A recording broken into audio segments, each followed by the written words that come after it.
কে কোলে তুলে নিয়ে সুড়ঙ্গ দিয়ে ভেতরে প্রবেশ করলো। রতন মিয়া বাইরে অপেক্ষা করতে লাগলো বেশ কিছুক্ষণ। প্রিয়াস মিনিট 10 পর উপরে এসে দরজা বন্ধ করে সুড়ঙ্গের চাবিটা রতন মিয়াকে দিয়ে দিল। বেশি বাড়াবাড়ি করে না, নয়তো তোমাকে ওইখানে পাঠিয়ে দিব। প্রিয়াস গুপ্ত ঘরের ভেতরের কাজটা শেষ করে সোজা উপরে চলে এলো। এদিক সেদিক দেখে কাউকে না দেখে সোজা উপরে চলে গেল। মদের গ্লাস এবং আশেপাশের সবকিছু সরিয়ে রেখে আসলো। তারপর আদিল আর ঈশানের পাশে গিয়ে চুপ করে শুয়ে পড়লো। আদিল আর ঈশান গভীর ঘুমে বিভোর ছিল, তাই প্রিয়াসের উপস্থিতি বুঝতে পারেনি। সকাল 8টা। ইরা আর জ্যোতি একসাথে উঠেছে ঘুম থেকে। আয়রা এখনো ঘুমোচ্ছে। হয়তো আয়রা খুব তাড়াতাড়ি উঠে যাবে। ইরা উঠে ফ্রেশ হয়ে নিচে গেল, সাথে জ্যোতিও। ইরা পারুলকে না দেখে এগিয়ে গেল কিচেনের দিকে। পারুলকে কোথাও দেখতে পাচ্ছে না। ইরা বেশ কয়েকবার জোরে জোরে ডাকলো পারুলকে।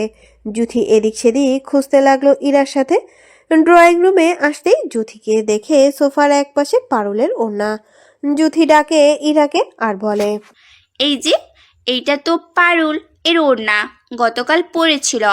পারুলের ওড়না এখানে থাকলে পারুল কোথায়?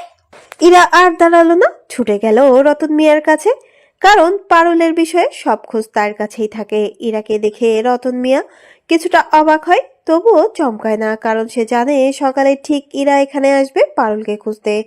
তাই রতন মিয়া ইরার দিকে এগিয়ে গিয়ে জিজ্ঞাসা করলো, এত সকাল সকাল এইখানে কোন ছোট ম্যাডাম? ইরা সহজ সরল উত্তর। হ্যাঁ, পারুলকে তো দেখছি না। পারুল কোথায়? রতন মিয়া এদিক সেদিক তাকিয়ে দেখে কেউ আসছে কিনা, না কেউ আসছে না, তাই খুব স্বাভাবিকভাবে এই বলল, জানি না তো ছোট ম্যাডাম, রাতে বেশি বৃষ্টির কারণে গেট সামনে ছিলাম না, আগেই শুইয়া পড়ছিলাম। কিছু হয়েছে ম্যাডাম? রতনের কথা খুব স্বাভাবিক লাগলো ইরা আর জ্যোতির কাছে। সত্যি তো বাইরে বৃষ্টি ছিল, পারুল কোথায় গেল? ইরা চলে যাবে তখন আবার পেছনে ঘুরে রতন মিয়াকে জিজ্ঞাসা করলো। কালকে রাতে কি পারুলের বাড়ির কেউ এসেছিল পারুলকে নিতে? রতন মিয়া বেশ স্বাভাবিক কণ্ঠে বলল, আমি তো জানি না ছোট ম্যাডাম, আর কেউ আসলো তো এখানে দিয়ে আসতো, হয়তো আসে নাই। আশরাফ শিকদার ড্রয়িং রুমে বসে বসে খবরের কাগজ পড়ছেন। পাশেই বসে আছে আদিব এবং আদি শিকদার। অহনা শিকদার লেবু পানি খাচ্ছেন, সাথে সোনালী তালুকদার বসে আছেন।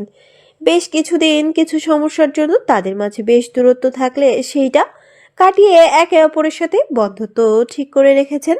কলি সকাল সকাল রেডি হয়ে এসেছে কলেজে যাবে বলে। সকালের খাবারটাও শেষ করেনি। মাইমুনা শিকদার প্লেটে ভাত মেখে মেয়ের পেছন পেছন ছুটছেন প্রতিদিন। আদি শিকদারের সাথে করে কলেজে নিয়ে যান, কিন্তু আজকে তিনি রেডি না হয়ে বসে আছেন। কিছুটা অসুস্থতা ফিল করছেন তাই। তাহলে কলি আজকে কার সাথে যাবে কলেজে? পাশ থেকে আদিল বলল, চাচ্চু তুমি রেস্ট করো, আমি কলিকে কলে নামিয়ে দিয়ে আসি। আদি শিকদার সম্মতি জানিয়ে বললেন। আচ্ছা। আদিব রুমে গিয়ে কালো টি শার্ট আর প্যান্ট পরে মাথায় সানগ্লাস ঝুলিয়ে বেরিয়ে এলো। ইতোমধ্যে কলি গিয়ে বসে পড়েছে গাড়িতে। আদিবও গাড়িতে উঠে স্টার্ট দিল। ইরা মন খারাপ করে বসে আছে সোফায়। তার পাশে জুথিও বসে আছে মন খারাপ করে। আদিল আর ঈশান রুম থেকে নিচে ড্রয়িং রুমে এসে দুজনকে মন খারাপ করে বসে থাকতে দেখে আদিল ইরার কাছে গিয়ে ইরাকে জিজ্ঞাসা করলো, কি হয়েছে আমার বউটার? সুন্দর মুখটাকে বাংলার প্যাঁচার মতন করে রেখে দিয়েছো। সকাল সকাল কিনা প্যাঁচার মুখ দেখে উঠলাম। হায় আল্লাহ, আজকে দিনটা কেমন কাটবে আমার? ইরার আগে ফুসফাস করতে লাগলো উঠে দাঁড়িয়ে। আদিলের শার্টের কলার ধরে বেশ কিছুটা রেগে আদিলকে নিচের দিকে ঘুরিয়ে বলল, কি করেছেন পারুলের সাথে? পারুল কোথায়? আদিল মেজাজ গরম করেই বলল, পাগল হয়ে গেছো? পারুল কোথায় আমি কিভাবে জানবো? ইরা কাঁদতে কাঁদতে বলে, কেন করলেন এমনটা পারুলের সাথে? পারুল কোথায়? ঈশান বারবার আদিলকে দেখছে। আদিলের নিষ্পাপ মুখটাকে। সে সত্যি কিছুই জানে না, ইরাকে কিভাবে বুঝাবে। ঈশান কিছুটা রাগী গলায় বলল, বনু কি করছিস সেটা? আমি বড় ভাই হই তোর, আমার সামনে আমার বন্ধুকে এমনভাবে অপমান করতে পারিস না। পার্সোনালভাবে ঘরে গিয়ে কথা বল। ভাই, তুমি সত্যিটা জানো? ঈশান নিজের হাতটা ওপরের দিকে তাক করে ইরাকে থামিয়ে দেয় আর বলে, বনু তুই ভুলে যাস না, তোর থেকে আমি বয়সে অনেক বড়, আমার অভিজ্ঞতাও অনেক বেশি। এখন তোর আবেগের বয়স, তোর আবেগ কাজ করবে, এটাই স্বাভাবিক। তবে আদিল আমার বন্ধু, আমার ভাই, ওর প্রতিটা শিরা উপশিরা আমার চেনা জানা। ওকে আমি চিনি, তুই চিনতে ভুল করিস না। আদিল ঈশানকে থামিয়ে বলল। প্লিজ চুপ কর, অন্তত আমার সামনে বউ হয় আমার, জ্ঞানটা বরং তুই নিজেদের বাড়িতে গিয়ে দিস। আর ইরার দিকে তাকিয়ে আদিল ইরাকে বলতে লাগলো। কি বলছিলা বলো, আমি কি করেছি পারুলের সাথে? ইরা আদিলের কলার থেকে নিজের হাতটা সরিয়ে নেয়, সাথে সাথে ফ্লোরে বসে পড়ে। যুথি তাড়াতাড়ি করে ইরাকে ধরতে চাইলে আদিল নিষেধ করে। আদিল ইরার পাশে বসে ঈশানার যুথিকে ইশারা করে চলে যেতে। ইরা কাছে, ভীষণ কাছে, মন খারাপ করছে পারুলের জন্য, বেশ মায়া হচ্ছে পারুলের জন্য। ইরা বুঝতে পারছে পারুলের সাথে যে ভালো কিছু হয়নি, সেটা বেশ ভালো করে বুঝতে পারছে। এই বাড়িতে 4টি পুরুষ ছাড়া তো আর কেউ ছিল না। বাইরে বৃষ্টি ছিল, কেউ ভেতরে আসেনি। একে তো রতন মিয়া আসার কোনো প্রশ্নই আসে না। পারুলকে নিজের মেয়ে মনে করত। ইরার ভাবনার মাঝে আদিল 2 হাত দিয়ে আলতো করে ইরার চোখের পানি মুছে দেয়। ইরার মাথাটাকে নিজের কাঁধে রাখে। আদিল বেশ আশ্চর্য হলো ইরা সবকিছু চুপচাপ মেনে নিয়ে দেখে। ইরা আজকে স্পর্শ করার পরও কোনো প্রতিক্রিয়া দেখালো না। ইরা কাঁধে মাথা রেখে সজোরে চিৎকার করে কান্না করতে লাগলো, আর আদিলকে উদ্দেশ্য করেই বলল। আপনি সত্যিই জানেন না পারুল কোথায়? আদিলের সহজ সরল উক্তি। আমি সত্যিই জানি না পারুল কোথায়। তাহলে কি ভাইয়া জানে? না, ঈশানও কিছু জানে না, আমরা রাতে একসাথে ঘুমিয়েছি। ইরা বেশ কিছুটা রাগান্বিত হয়ে বলল। তাহলে কি প্রিয়াস ভাইয়া কিছু জানে? আদিল অবাক হয় ইরার কথাই, সত্যি তো রাতে তো প্রিয়াসও ছিল, তাহলে কি প্রিয়াস কিছু করেছে? কিন্তু কিভাবে সম্ভব? সকালে ঘুম থেকে ওঠার সময় তো প্রিয়াসকে রুমেই দেখে আসলো। আদিল স্বাভাবিকভাবে বলল। প্রিয়াস তো রুমে ঘুমোচ্ছে, প্রিয়াসও হয়তো জানে না। ইরা আদিলের কাঁধ থেকে মাথা সরিয়ে উঠে দাঁড়ালো, সাথে আদিলও। যুথি ডাকছে, আয়রা উঠেছে, চেঁচামেচি করছে। তাই আদিল আর ইরা আয়রার রুমে গেল। আয়রা মাথায় হাত দিয়ে বসে আছে, রাগে ফুসফাস করছে আর রাগে চিৎকার করে বলল। আদিল, আমি এ বাড়িতে কেন? I don't know. আয়রা মেজাজ হারিয়ে ফেলল, বিছানা থেকে উঠে আদিলের সামনে দাঁড়িয়ে বলল। তুমি জানো না? তাহলে কে জানে? প্রিয়াস কোথায়? যুথি বলে। পাশের রুমেই ঘুমাই। আয়রা সোজা পাশের রুমে চলে যায়, তার সাথে সবাই যায় প্রিয়াসের রুমে। আয়রা প্রিয়াসকে উচ্চস্বরে ডেকে বলে। প্রিয়াস যে ইউ? প্রিয়াস ঘুম ঘুম জড়ানো কণ্ঠে বলল। যা সর, বাল ঘুমাইতে দে। প্রিয়াস ভেবেছিল হয়তো কলি ডাকছে। প্রতিদিন সকালে ঘুম ভাঙে কলিটাকে। আয়রা রেগে গিয়ে টেবিলের ওপর থেকে পানির জগ এনে প্রিয়াসের গায়ে ঢেলে দেয়। প্রিয়াস এক ঝটকায় বিছানা থেকে উঠে পড়ে। প্রিয়াসের সাথে এতগুলো মানুষকে দেখে অবাক হয়। রাতের বিষয়টা কি তাহলে সবাই জানতে পেরে গেল, নাকি রতন কি সব বলে দিয়েছে? প্রিয়াস ভয়ে ভড়কে গেল। প্রিয়াসের কিছু বলার আগে আয়রা রেগে গিয়ে বলল। আমি এ বাড়িতে কেন? প্রিয়াস কিছুটা রিল্যাক্স হয়, তার মানে কেউ কিছু জানেনি এখনো। রাতের বিষয়ের জন্য আয়রা চেঁচামেচি করছে কেন? সমস্যা নেই, এক তুড়ি মেরে সব কিছু ঠিক করে দিব। তাই প্রিয়াস সবাইকে বলল। তোমরা সবাই যাও, আমার রাত পরের সাথে আমি কথা বলবো পার্সোনালভাবে। হে ইউ, তোমার মানে কি? প্রিয়াস আদিলকে উদ্দেশ্য করেই বলল। আরে ভাই যাও তো, পার্সোনাল কথা বলবো। আদিল রাগে ফুসফাস করতে লাগলো। প্রিয়াস যে বেয়াদব সেটা আজ নতুন নয়। আদিল কিছু বলল না, সবার আগে রুম থেকে বের হয়ে চলে গেল। সাথে সাথে ইরা, ঈশান, জ্যোতি সবাই বেরিয়ে গেল। প্রিয়াস আয়রার দিকে তাকিয়ে নিষ্পাপ গলায় বলল। রাতে তুমি কিছুটা অসুস্থ ফিল করেছিলে, সেখানেই ঘুমিয়ে পড়েছিলে। তখন রাত 12টা বেবি। এত রাতে আমার বাড়িতে গেলে সবাই আমাদের ভুল বুঝতো, তাই আর আমরা বাড়িতে ব্যাক করিনি, সোজা এই বাড়িতে চলে এসেছি। ওহ, কি হয়েছিল আমার? কিছু তো মনে পড়ছে না। আমি জানি না তোমার কি হয়ে গিয়েছিল হঠাৎ করে, তোমাকে যেন কেউ ভুল যে, তার কারণে তোমাকে এই বাড়িতে নিয়ে এসেছি, আর তুমি কিনা আমাকে ভুল বুঝতেছো।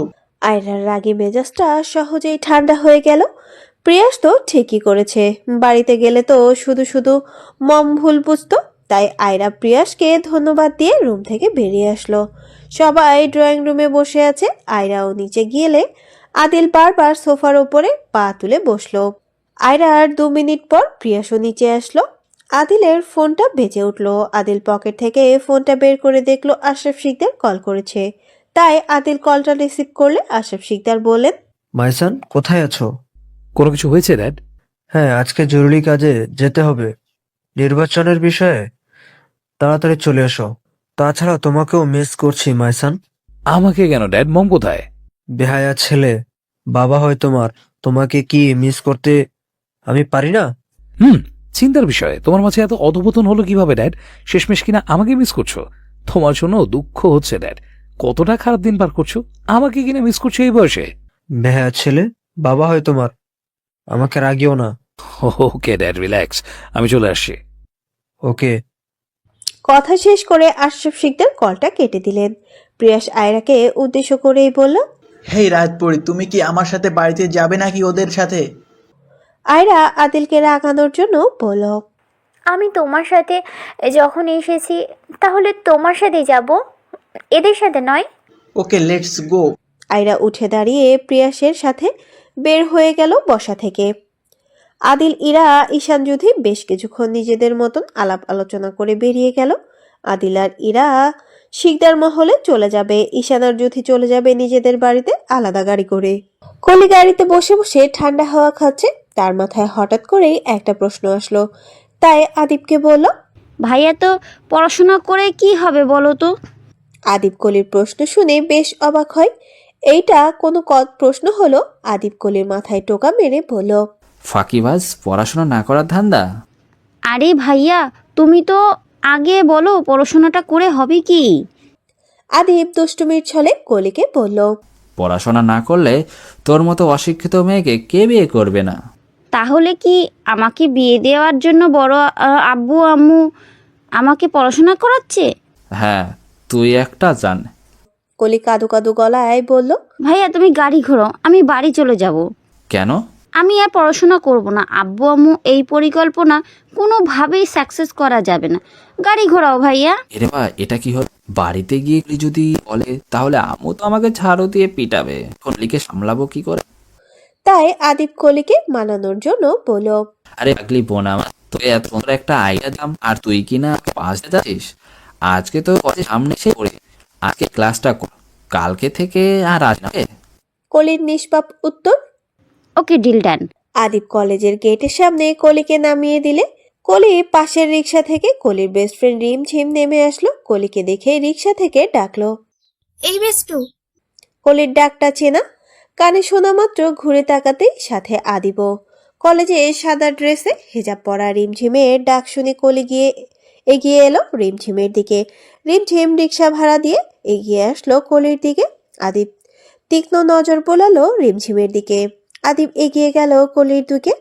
আদিবকে হা করে তাকিয়ে দেখতে দেখে কলি আদিবকে ডেকে বলল, ভাইয়া, ও রিমঝিম, আমার বেস্ট ফ্রেন্ড। রিমঝিম এতক্ষণ বুঝতে পারেনি এটা কলির ভাই, আগে কখনো দেখেনি, তাই প্রথমবার দেখে চিনতে পারেনি। রিমঝিম বড় করে একটা সালাম দিয়ে জিজ্ঞাসা করলো, কেমন আছেন ভাইয়া? আদিব সাথে সাথে বুকে হাত দিল। মনে হলো ভাইয়া ডাকটা শোনার সাথে সাথে হার্ট অ্যাটাক হয়ে যাবে। রিমঝিমের প্রশ্নের উত্তর না করে নিজের হাতটা রিমঝিমের দিকে বাড়িয়ে দিয়ে বলল, হাই, আমি আদি। রিমঝিম কিছুটা সংকোচ নিয়ে হাতটা এগিয়ে দিয়ে হাত মিলিয়ে বলল, আমি রিমঝিম। Nice name. রিমঝিম কলিকে টেনে ভেতরে নিয়ে গেল আদিবকে বাই বলে। আদিব পেছন থেকে ডেকে বলল, কলি। কলি পেছনে ঘুরে তাকালো আদিবের দিকে আর জিজ্ঞাসা করলো আদিবকে, কিছু বলবা ভাইয়া? আদিব এগিয়ে গিয়ে রিমঝিমকে উদ্দেশ্য করে বলল, বলি, তুই রিমঝিমকে আমাদের বাড়ির রাত অনুষ্ঠানের জন্য দাওয়াত দিয়েছিলি? কলি অবাক হয়ে বলল, কিসের অনুষ্ঠান ভাইয়া? ও, তুই তো বাচ্চা মানুষ, তাই হয়তো জানিস না। ভাইয়ার ভাবির বিয়ের কিছু প্রোগ্রাম করবে, অবশ্য মিস রিমঝিম আপনি আসবেন। রিমঝিম বেশ কিছুটা সংকোচ নিয়ে বলল, সরি ভাইয়া, আমু রাতে কোথাও যাওয়ার পারমিশন আমাকে দেবে না। আদিবের সহজ সরল উক্তি। তাহলে তোমার আম্মুকেও সাথে করে নিয়ে আইসো, আর অবশ্যই কিন্তু আসবা আমাদের বাড়িতে। বাই। আদিব আর দাঁড়ালো না, সোজা গাড়িতে করে চলে আসলো বাসার দিকে। এর মাঝে কল করলো ঈশানকে। কল রিং হওয়ার সাথে সাথে ঈশান কলটা রিসিভ করে বলল, হ্যাঁ আদিব বলো। ভাইয়া, একটা হেল্প করবা প্লিজ? কি হেল্প? কোনো সমস্যা হয়েছে? আরে তেমন কিছু না, তুমি কিছুক্ষণ পরে আমাদের বাড়িতে আসো, ভাবিকে সাথে করে নিয়ে আসবা। আসবো তো, ঠিক আছে, কিন্তু কেন? আরে ভাই, তুমি এইটা জানো না? রাতে ভাবি আর ভাইয়ার বিয়ের প্রোগ্রাম করবে, তো তাই তোমাকে আসতে বলছি। ভাইয়া তোমাকে তোমার বেস্ট ফ্রেন্ড ভাই তোমাকে তোমার বেস্ট ফ্রেন্ড দাওয়াত দেয় নাই? ঈশান রাগে ফুসফাস করতে করতে বলল। না তো, আমরা একসাথেই তো ছিলাম, কিছু বলে নাই তো আদিল। আদিব দুষ্টু হাসি হেসে বলল। আরে ভাই বুঝো না, তোমার বন্ধু একটা কিপটা। তুমি আসলে তোমাকে খাওয়াইতে হবে না, তাই তোমাকে জানাইনি।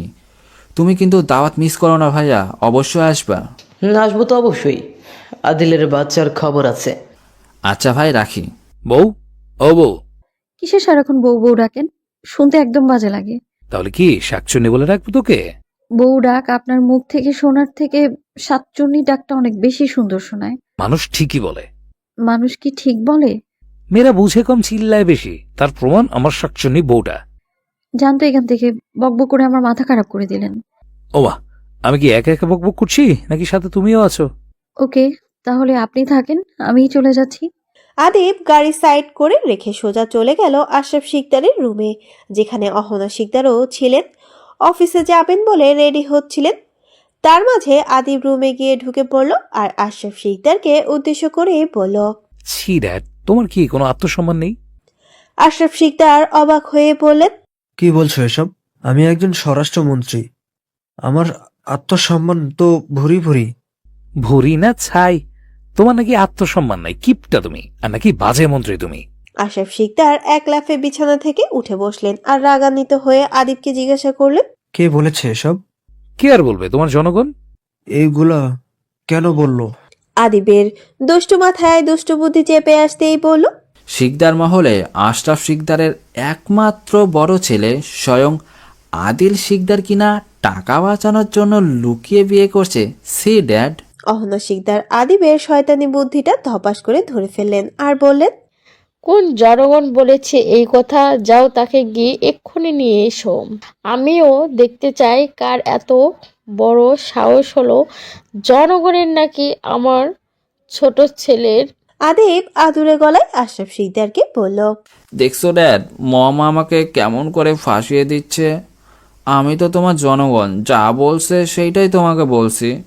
মম তোমার ভালো দেখতে পারে না ড্যাড। আদিবের কথাটা যেন আগুনে ঘি ঢালার মতন কাজ করলো।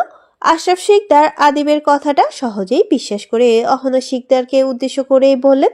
ছি ছি অহনা, তুমি কিনা শেষমেশ আমাকে তোমার শত্রু বানিয়ে দিলে। ছি, আজ সমাজ কোথায়, আমি কোথায়, আমার জনগণ কোথায়? অহনা শিকদার কর্কশ গলায় বললেন। এই ড্রামা বন্ধ করবা নাকি বাপ ছেলে দুইটার এই রুম থেকে বের করে দিব? দেখলা ড্যাড, মম তোমাকে কেমন করে অপমান করলো। আমি মেনে নিতে পারছি না তোমার এই অপমানটা। চলো ড্যাড, থাকবো না আর এই রুমে, আমরা নিচে চলে যাই, তাহলেই আমার জন্য একটু সুবিধা হবে। মানে? আরে চলো ড্যাড, মানেটা পরে বলবো নি, তোমাকে আস্তে আস্তে বুঝিয়ে। কথা শেষ করে আদিব আশরাফ শিকদারকে নিয়ে নিচে ড্রয়িং রুমে চলে আসলো। আশরাফ শিকদার সোফায় বসে এক কাপ কফি দিতে বললেন মাইমুনা শিকদারকে আর আদিবকে জিজ্ঞাসা করলেন। কি বলছিলা যেন মাই বয়, এখন বলো। ড্যাড বলা বলি বাদ দাও, আজকে রাতেই আমাদের বাড়িতে ছোটোখাটো একটা পার্টির আয়োজন করো, সবাইকে দাওয়াত করো, এমনকি ভাবির বাবা মাকেও, ওদেরও আসা উচিত আমাদের বাড়িতে। আশরাফ শিকদার চিন্তিত হয়ে বললেন। আদিলকে ডাকো, ওর পারমিশন না নিয়ে কোনো ডিসিশন নেওয়া ঠিক হবে না। ড্যাড তুমি এত বোকা কেন? ভাইয়াকে জানানোর দরকার নাই, আমরা ভাইয়াকে সারপ্রাইজ দিব আজকে রাতে। কিন্তু আদিল? কোনো কিন্তু নয় ড্যাড। আদিব ফোনটা বের করে কল করলো রিফাতকে। সোজা বাসায় চলে আসতে বলল। আজকের জন্য অফিস বন্ধ। আশরাফ শিকদারকে নির্বাচনের কাজে পর্যন্ত যেতে দিল না আদিব। অহনা শিকদার প্রপার ভাবে রেডি হয়ে চলে এসেছেন অফিসে যাবেন বলে। এর মাঝে আশরাফ শিকদার বললেন। আজকে তো অফিস বন্ধ, তুমি জানো না রেগিনি? অহনা শিকদার অবাক হয়ে বলেন। কিসের বন্ধ? সরকারি বন্ধ। অহনা শিকদার রাগে গম্ভীর গলায় বলেন। হে বোকা মন্ত্রী, অফিসটা আমার, সরকারের না। আমি কোনো অফিস বন্ধ ঘোষণা দেইনি। আশরাফ শিকদার মুচকি হাসি হেসে বলল। তোমার সেনা সদস্যরা বন্ধ দিয়ে দিয়েছে, যাও তুমি বন্ধ অফিসে গিয়ে একটু ঘুরে দেখে আসো। অহনা শিকদার রেগে গিয়ে বলেন। আমার ঝাড়ুটা কই? এত বড় বড় ছেলে, এদের কে এই বয়সে আমার পেটাতে হয়। তুমি একবার দাঁড়াও আদিব, আমি আসতেছি। এতক্ষণে আদিব বড় দরজার সামনে গিয়ে দাঁড়িয়ে পড়েছে। অহনা শিকদার ভীষণ রেগে আছে। তার কোম্পানি নিয়ে কোনো রকম দুষ্টুমি সে একদম অ্যালাউ করবে না। আদিব দরজার এক পাশে দাঁড়িয়ে অহনা শিকদারকে উদ্দেশ্য করেই বলল, মম, তোমার ছোট বাদর ছেলেটাকে লাস্ট বারের মতো মাফ করে দাও না। আর একটুও দুষ্টুমি করবো না, দেখো প্রমিস, কান ধরছি। তুমি একটু শপিংয়ে গিয়ে ভাবির জন্য কিছু কেনা করে নিয়ে আসো। ভাবিকে যেন দেখতে পরীর মতো লাগে, ভাইয়ার যেন একবারে দেখলেই ফিদা হয়ে যায়, বুঝছো মম? তাহলে আমি এখন আসি, দেখা হবে রাতে। By mom dad. আদিব সোজা দৌড়ে গিয়ে বসলো গাড়িতে। গাড়ি স্টার্ট দিল আর কপাল কুঁচকে বলতে শুরু করলো, একটা মেয়ের জন্য এত কিছু, চেনা নেই জানা নেই। আচ্ছা, প্রেম করলে কি হ্যালো বন্ধুরা, পরবর্তী পার্ট খুব তাড়াতাড়ি আসবে, তো সবাই অপেক্ষায় থাকো। আর চ্যানেলটি যারা এখনো সাবস্ক্রাইব করোনি তারা পরবর্তী পার্ট দেখার জন্য চ্যানেলটি সাবস্ক্রাইব করে রেখো। ধন্যবাদ সবাইকে, আমাদের সাথেই থেকো।